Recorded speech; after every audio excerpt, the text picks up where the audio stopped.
she close to. El día de ayer, aparte de la presentación general del objetivo que persigue la materia y demás, pues entramos con el tema de la evaluación, 40, trabajo en plataforma, examen 50, asistencia.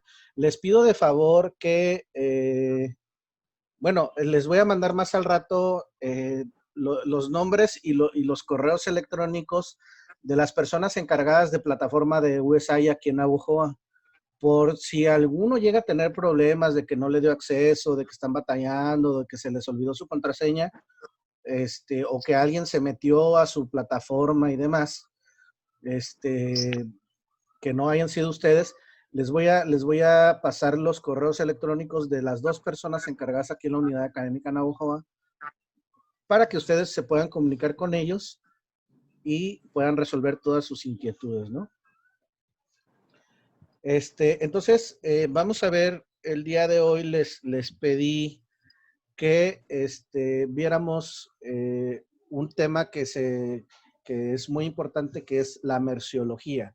Y todo esto nos va a llevar precisamente, estas filminas, estas diapositivas que ven son mías, pero estas filminas fue de un curso que di de capacitación profesional, que era clasificación arancelaria avanzada. Entonces estoy retomando las plantillas de ahí, pero aquí vamos a estar desarrollando nuestras clases. Y el módulo 1 engloba toda la importancia que tiene en el comercio exterior la clasificación arancelaria. Y precisamente para poder entrar en tema,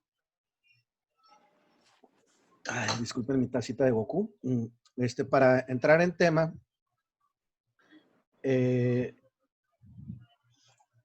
pues tenemos que ver precisamente lo que es la merciología. El día de ayer les pedí que buscaran el tema, ¿no? La definición de qué es merciología.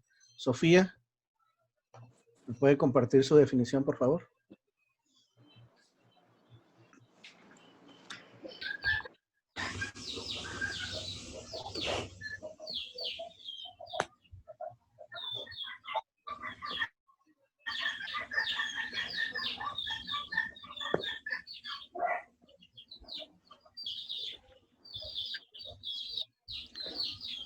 Bueno, a ver, Lourdes, Anaí, por favor, su definición de merciología. Pues lo que yo investigué dice, es un término que se utiliza en el comercio y en las aduanas para indicar una técnica o ciencia responsable de investigar la composición física, química y otras propiedades de las mercancías hasta lograr el reconocimiento arancelario. Es el estudio de las mercancías, mercos, mercancía en latín y logos, tratado o estudio en griego. Ok, muy bien. ¿Alguien más? A ver, Daniel. Su definición, por favor. Dice, es la disciplina que estudia las mercancías atendiendo al método de obtención, a su estructura, al proceso de elaboración, así como a su función o diseño. El objetivo desde el punto de vista aduanero es poder clasificarlas en la nomenclatura de comercio internacional. Ok, muy bien, muchas gracias. Y sí, efectivamente, cuando nosotros hablamos de la merciología, de acuerdo con Monge, por ahí un autor muy, pues ya reconocido en este tema, pues precisamente habla y comparte la definición a lo mejor un poco más, más teórica que la definición que nos compartieron sus compañeros, pero de acuerdo a eso llegamos al mismo punto de acuerdo. La merciología es de acuerdo, dice, con la evolución del comercio, que es que hoy día tanto las organizaciones nacionales como las internacionales dedican especial atención al mejor conocimiento de las mercancías, es decir, al estudio de la merciología, palabra que viene, dice, del latín merciarius, derivado de merx, que es mercancía, y de logos, estudio o tratado. Sin embargo, también Luis Ugarte Romano, que es un autor del libro Merciología también, define a esta como la ciencia que estudia la naturaleza, origen, composición o función de todas las cosas muebles, o sea, movibles, susceptibles o no de comercio y conforme a ella su clasificación, encargándose también del conocimiento de las impurezas y falsificaciones y de los métodos para reconocerlas. Entonces, ¿por qué hablamos de esto de la merciología? Pues resulta que este tema de clasificación arancelaria no es algo que a alguien se le haya ocurrido de la noche a la mañana. Estamos hablando que la merciología ha pasado por una evolución y un proceso muy importante para llegar precisamente a descubrir no solamente qué mercancías estamos hablando, sino la composición, como dice aquí, el origen de la misma, la naturaleza. Porque no es lo mismo hablar, por ejemplo, y decirte, pues yo quiero comercializar chiles. Díganme alguna variedad de chiles que ustedes conozcan. Serrano. Habanero. Guajillo. Serrano, habanero, guajillo, ¿qué más? Poblano. Poblano, mulato, Chipotle. chipotle. Caribe. ¿Cuál? Morrón. Morrón. Bueno, ese entra de los, pues sí, chile, pimiento, sí, ajá, Pimiento. ajá, morrón. Y si le buscamos y rebuscamos en internet, vamos a encontrar un titipuchal de variedades. Ahora yo les pregunto, ¿y cómo saben ustedes que existen esas variedades?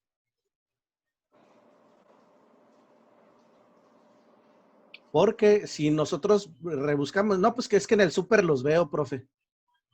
Es que mi mamá los usa mucho y ya me lo sé. Es que el chile serrano es mi favorito, el chile mulato es mi favorito. Y así sucesivamente nos vamos a ir, pero no. Si nosotros realmente nos vamos a la parte del estudio científico, pues hay científicos, hay estudiosos, hay ingenieros agrónomos, hay esto y lo otro, que se han dedicado toda su vida precisamente a determinar el origen, la naturaleza, la composición de este tipo de productos que existen en la naturaleza. Entonces, la merciología, como bien lo entendemos, que es el término de merx y logos, juntos, que es la ciencia que estudia la naturaleza, origen o composición o función de las cosas muebles, o sea, de las mercancías, no de las cosas inmuebles, como pudiera ser ¿cómo se llama? Que ya me distrajeron con ese corazón ahí, qué bárbaro.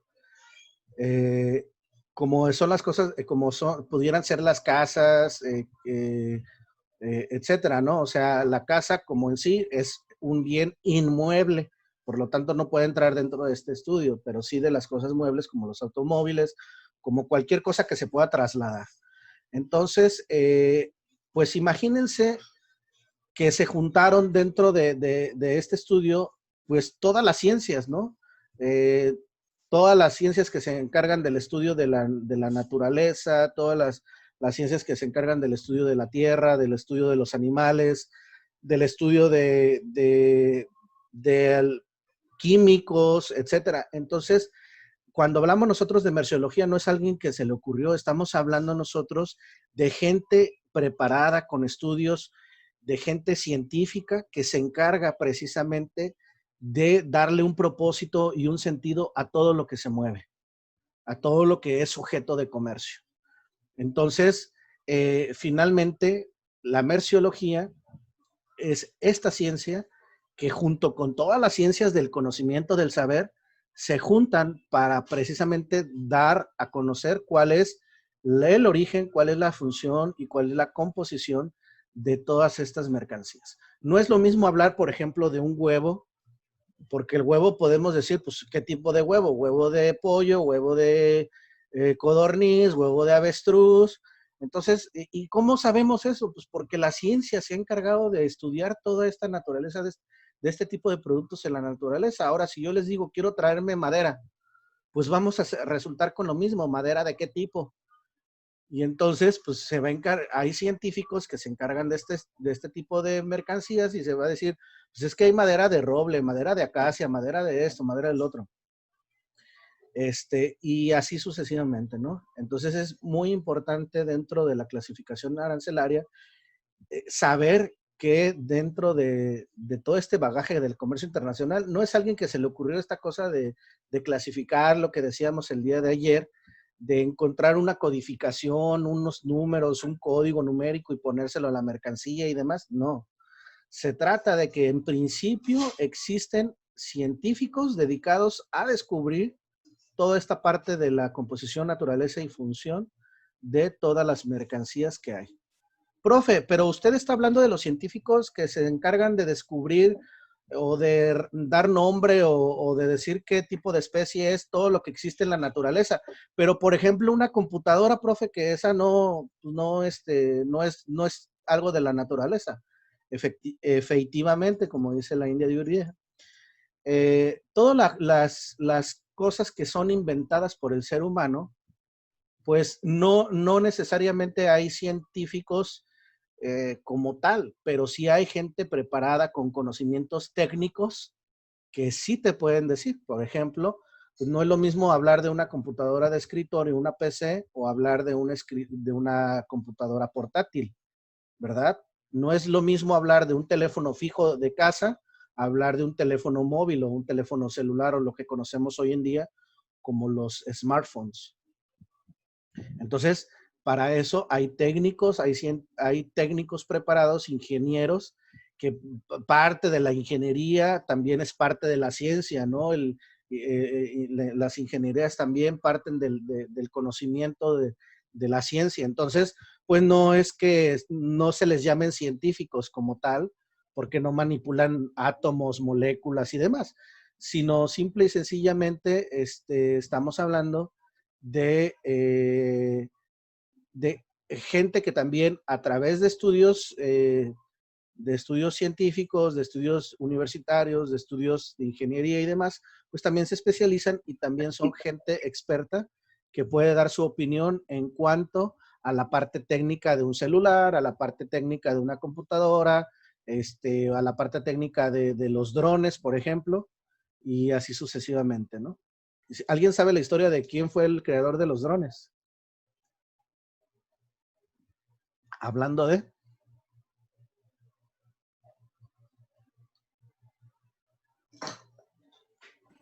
No. Un mexicano. Un mexicano que quiso vender su modelo de dron al CONACYT, que es el Consejo Nacional de Ciencia y Tecnología aquí en México. Y lo primero que le dijeron los científicos fue decirle no. Y el consejo que le dio un investigador, desgraciadamente, le dijo, vete a Estados Unidos. El joven se fue a Estados Unidos. ¿Y qué creen? Pues es una persona multimillonaria ahorita, ¿no? Porque pues, ahorita los drones, ¿quién no conoce un dron? O a lo mejor ¿quién no ha tenido la oportunidad de manipular un dron? O cuando menos verlo, pues ahí va, ¿no? Y entonces, hablando de la merciología, ¿ustedes creen que este tema de la merciología, como la ciencia que se encarga del estudio de las mercancías, en su origen, función y composición y demás, ¿es algo que se queda estático o es algo que sigue evolucionando conforme pasa el tiempo? Lupita, ¿la merciología es un conocimiento estático o es un conocimiento dinámico? Pues estático porque los productos no cambian, ¿no? O depende si van cambiando por ejemplo, si son los químicos, depende de esos, su clasificación va cambiando, si utilizan otra materia prima o algo así, ¿no? Ok. ¿Alguien tiene alguna otra opinión diferente? A ver, Cristel, quiero escuchar su melodiosa voz.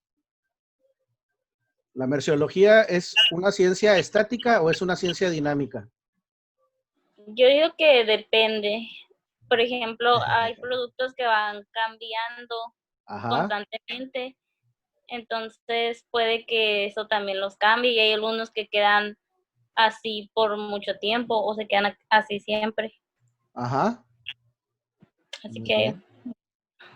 Sí, dijiste depende para no cajetearla, ¿verdad? Sí. Ok. ¿Quién más? A ver, ¿quién dice que es estática o quién dice que es dinámica o quién dice que puede ser ambas? Yo digo que va cambiando porque muchas veces hacen productos, van innovando y hacen los productos con mejores, ¿cómo se puede decir? Mejor composición o, por ejemplo, con los productos que son origen animal, esos los como lácteos, sí. Ajá.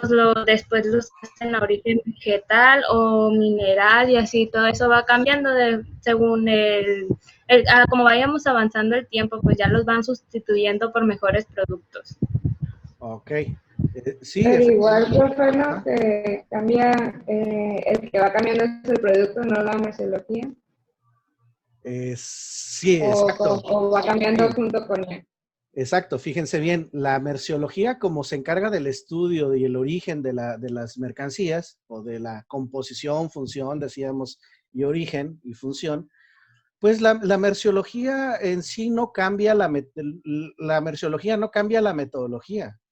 La merciología lo que va haciendo es que se va adaptando al estudio continuo de las mercancías que siguen saliendo o que siguen, ahorita sus compañeras decían, oye, el avance tecnológico, ¿qué pasa? Y es cierto.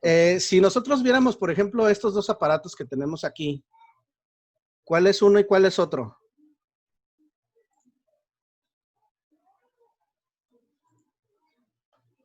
Así.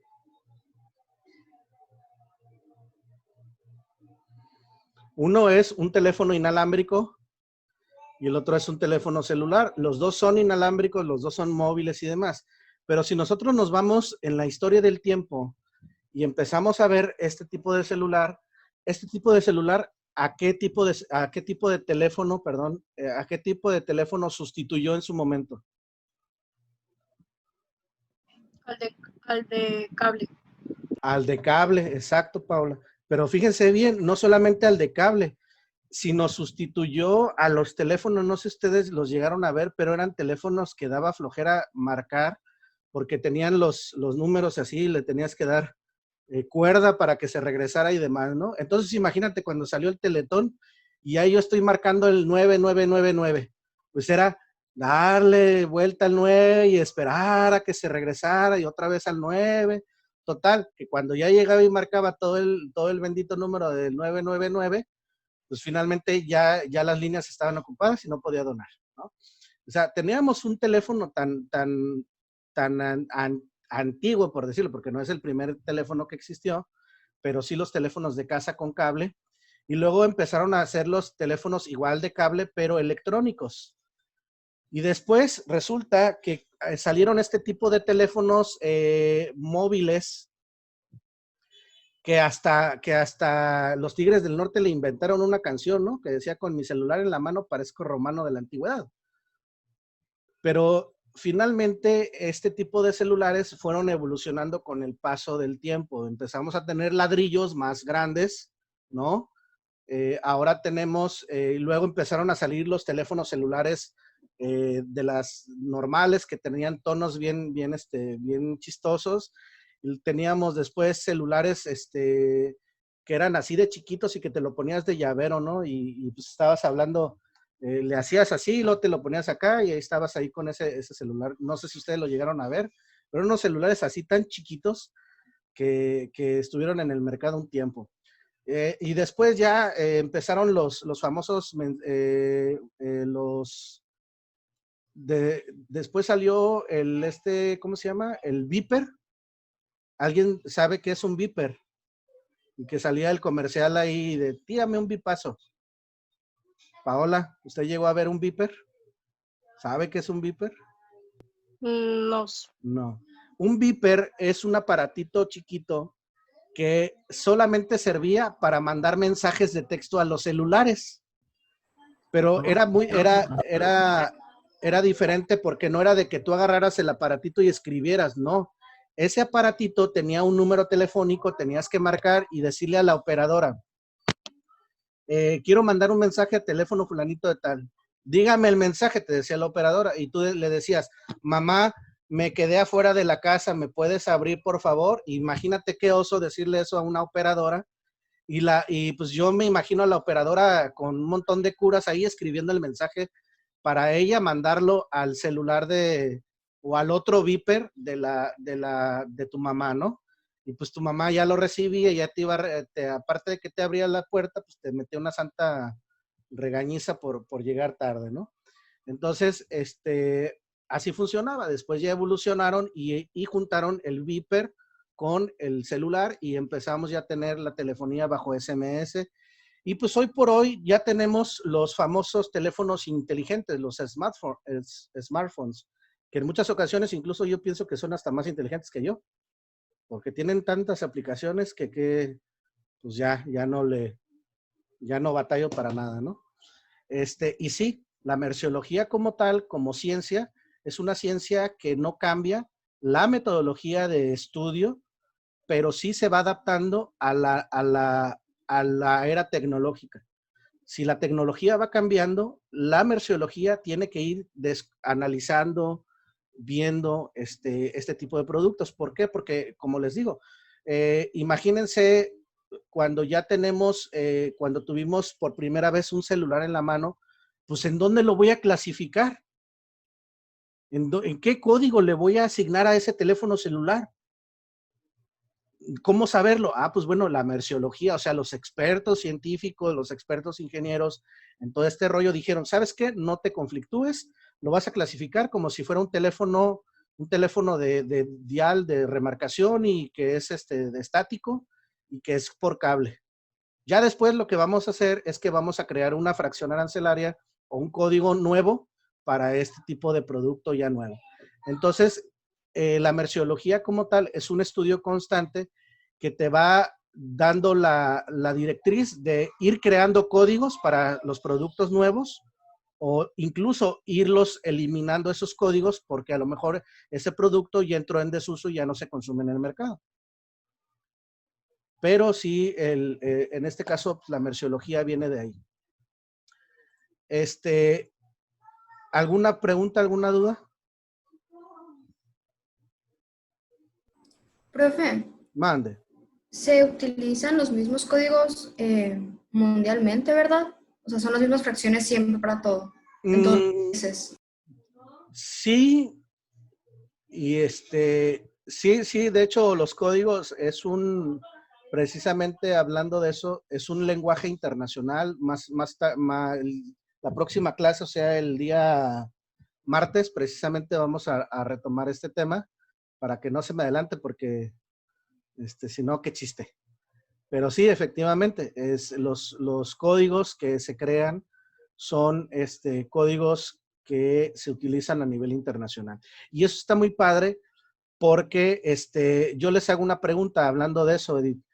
¿Usted habla inglés? ¿Qué le diré? 2, 3. 2, 3.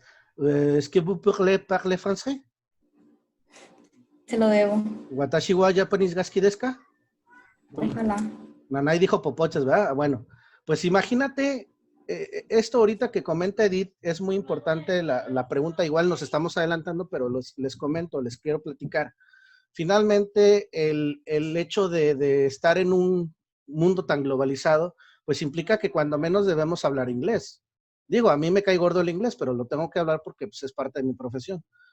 Pero también hay gente que es habilidosa para aprender varios idiomas y se convierte en una persona políglota, ¿sí?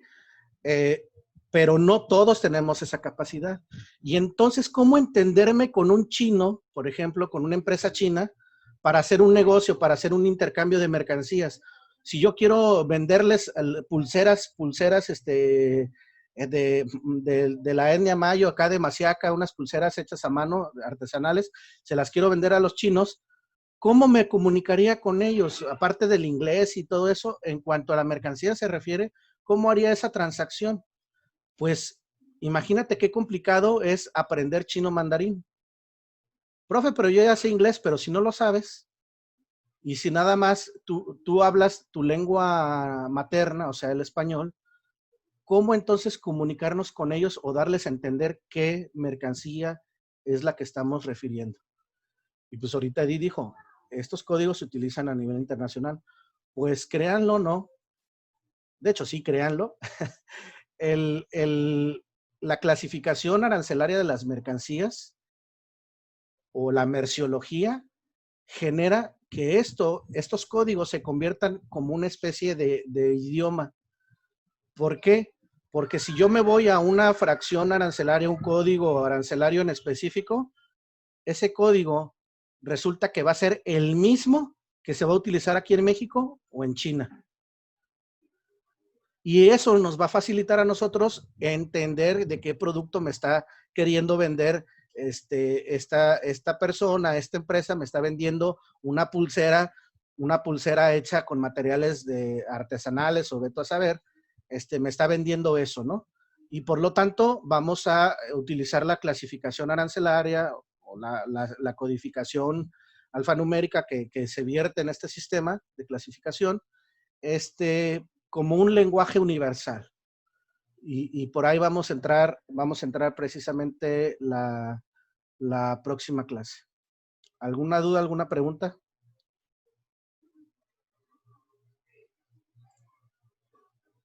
No.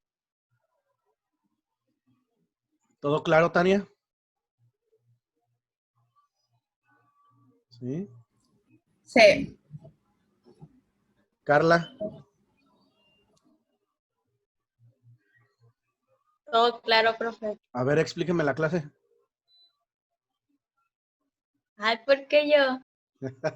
Pues usted me dijo que está claro.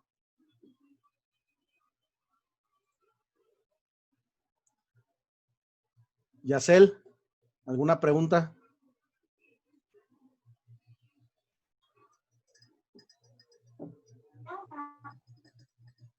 ¿No? Wendy. Ninguna, profe. Ninguna, muy bien. Entonces lo dejamos aquí.